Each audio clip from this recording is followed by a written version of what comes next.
veganवादको माध्यमबाट स्वयंलाई लाभ पुर्याउनुहोस्। आचार्य प्रशान्त vegan सङ्घको अन्तर्वार्ता 2 भागको श्रृङ्खलाको पहिलो भागमा स्वागत छ। You must have it in mind that which you are demanding for yourself must reach others as well. Compassion and spirituality are so very intimate, and in today's time, veganism is the strongest name for compassion. You cannot be spiritual and violent at the same time. You cannot be spiritual and a flesh eater at the same time. Shri आचार्य प्रशान्त एक सम्मानित आध्यात्मिक व्यक्तित्व हुनुहुन्छ जससँग अद्वैत ज्ञानको सम्पत्ति छ, जुन वेदान्त परम्पराबाट आएको हिन्दू दर्शनको एक शाखा हो जसले सत्यको परम अन्तर सम्बन्धित एकात्मकतामा जोड दिन्छ। उहाँ प्रसिद्ध प्रशान्त अद्वैत फाउन्डेसनका संस्थापक पनि हुनुहुन्छ, जसले उहाँका प्रेरणादायक पुस्तकहरू र करोडौं अनुयायीहरूको सामाजिक सञ्जालका मञ्च मार्फत प्रशान्तज्यूको आध्यात्मिक शिक्षालाई विश्वभर फैलाएको छ। सामाजिक चेतनाको उत्थानमा आध्यात्मिकता नै उहाँको मुख्य उद्देश्य भए तापनि प्रशान्तज्यू एक उत्कृष्ट वीगन अधिकारवादीको रूपमा प्रसिद्ध हुनुहुन्छ। उहाँका 2 वीगन पुस्तकहरू जाका गला तुम काटी हो हिन्दीमा र it's just food to you अङ्ग्रेजीमा, साथै भिगनवादको बारेमा उहाँको प्रखरता पशुजनहरू प्रतिको उहाँको समर्पणको उल्लेखनीय प्रतीकहरू हुन्। सन् 2022 मा पीटा भारतले उहाँलाई वर्षको सबैभन्दा प्रभावशाली भिगनको उपाधिले सम्मानित गर्यो। आजको कार्यक्रममा प्रशान्त ज्यूले अध्यात्म, धर्म र मुक्तिको अन्तरसापेक्षताका साथै आध्यात्मिक गुरुहरूको महत्त्वपूर्ण भूमिका बारे चर्चा गर्नुहुनेछ। अब हामी अध्यात्म र धर्म बीचको भिन्नताको बारेमा छलफल सुरु गरौँ। Fundamentally, there is no difference at all. But at a practical level, a difference seems to arise. And the difference is that religion assumes an organized shape. But essentially, both are same because the end of both is the same. Both are to take the mind to explore peace. Spirituality assumes a much more open and accommodative route. Religion gives a much more planned and organized route. So you could say that truth or peace are at the center. Spirituality is a small circle emanating from that center, and religion is a much bigger circle around the same center. So spirituality and religion happen to be concentric, and yet spirituality is much nearer to its goal than organized religions. त्यसैले अब हामी बुझ्छौं कि दृष्टिकोण फरक भए पनि आध्यात्मिकता र धर्मको मूल सार एउटै छ। यस आधारभूत ज्ञानको आधारमा प्रशान्त ज्यूले हामीलाई सबै धर्महरूको विश्वव्यापी पाठको बारेमा थप प्रकाश पार्नुहुनेछ। The universal essence of all religions is the universal thirst of every human being. And what is it that we crave for? What is it that we ultimately want? It's a certain rest. It's a certain closure. We want to come to a very secure sleep. We want to come to a point of relaxation. That relaxation in different contexts is variously described as freedom, or liberation, or realization, or peace, or joy. So that's what all religions are aiming at. All religions want to give the human being that which he so desperately aspires for. But just as human beings are very different, even as their ends, even as their ultimate ambition is the same, so that explains why organized religions emanating at different places and at different times and in different contexts have to be necessarily different. If all human beings were the same, then no two religions would need to exist. But human beings vary a great deal. So the form and structure of religions is also bound to vary a great deal. But all variations are superficial.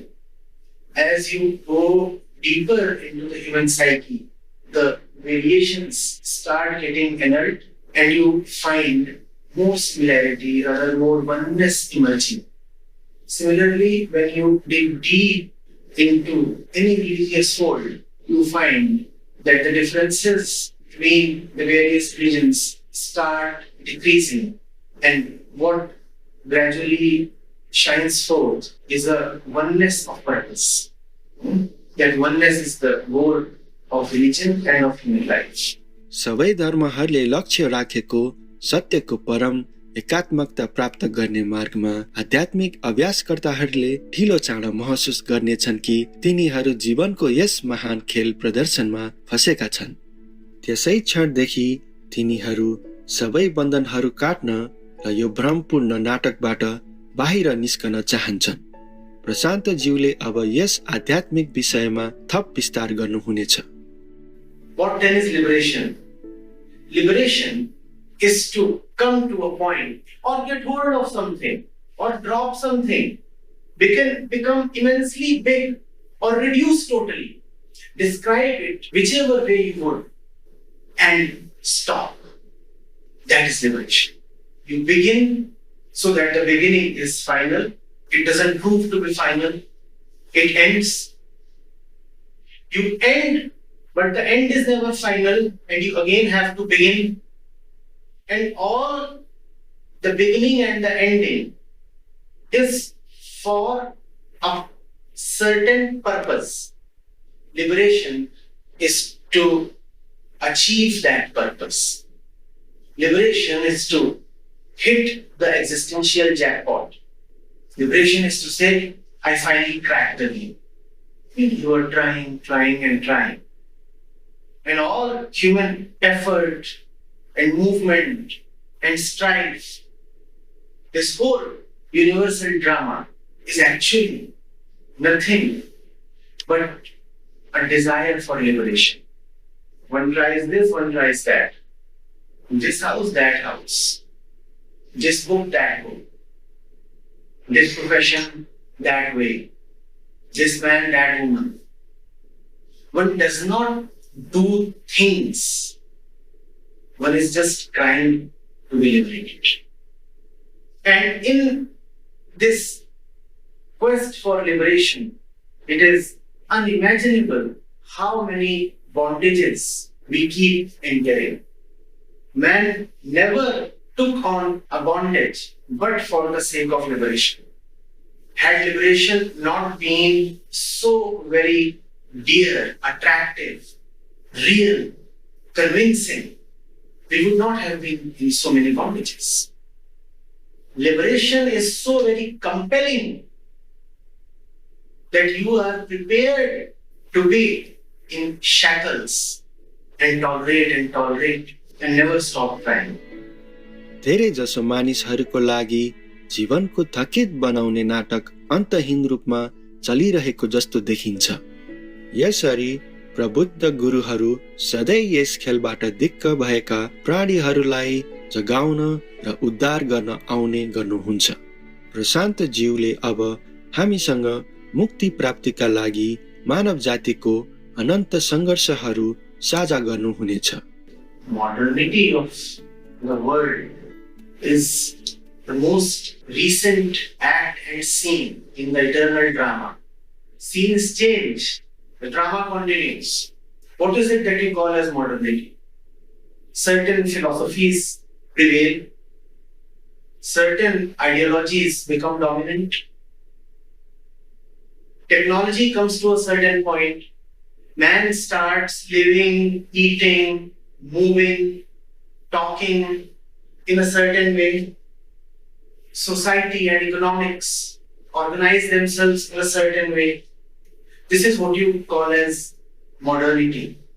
These things are just scenes. Scenes change the blink of an eye. What is it that does not change? The fundamental thirst of the mind for liberation does not change. Today you are talking to me, and there are all these fancy gadgets to support you. And there are lights, and there is the air conditioning and such things. 1,000 years back, when you were talking to me, there was no such equipment around. But the questions were the same, because these questions pertain not to that which is time-bound, but to that which is timeless. Will time ever touch your urge for timelessness? Only the surface has changed. The clothes have changed, the language has changed, the makeup has changed. The one sitting within has not changed. And I'm not talking of the soul or the Atma.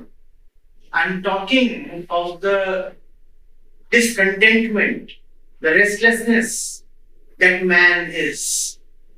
Acts and scenes change. The theme of the drama does not. It's a very coherent play. Some love to call it the theatre of the absurd. Yet it is very, very consistent and homogeneous. It's an existential play with a very committed theme that never deviates.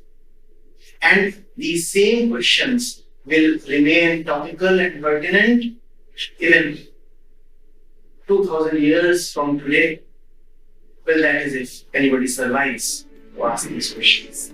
हामीसँग यी महत्त्वपूर्ण आध्यात्मिक अवधारणाहरू साझा गर्नुभएकोमा श्री आचार्य प्रशान्त vegan प्रति हाम्रो अपार कृतज्ञता छ, जसले हामीलाई जीवनको वृत्त बुझ्न र हामी भित्र अनन्त शान्ति पाउन मद्दत गर्दछ। For more information, please visit acharyaprashant.org. We don't need to eat animals to get protein. In fact, you'll be healthier and stronger on a plant-based diet. The planet, the animals, and your heart will thank you. Persia White, vegan. अद्भुत दर्शकहरू, आज यहाँहरूको साथको लागि धन्यवाद।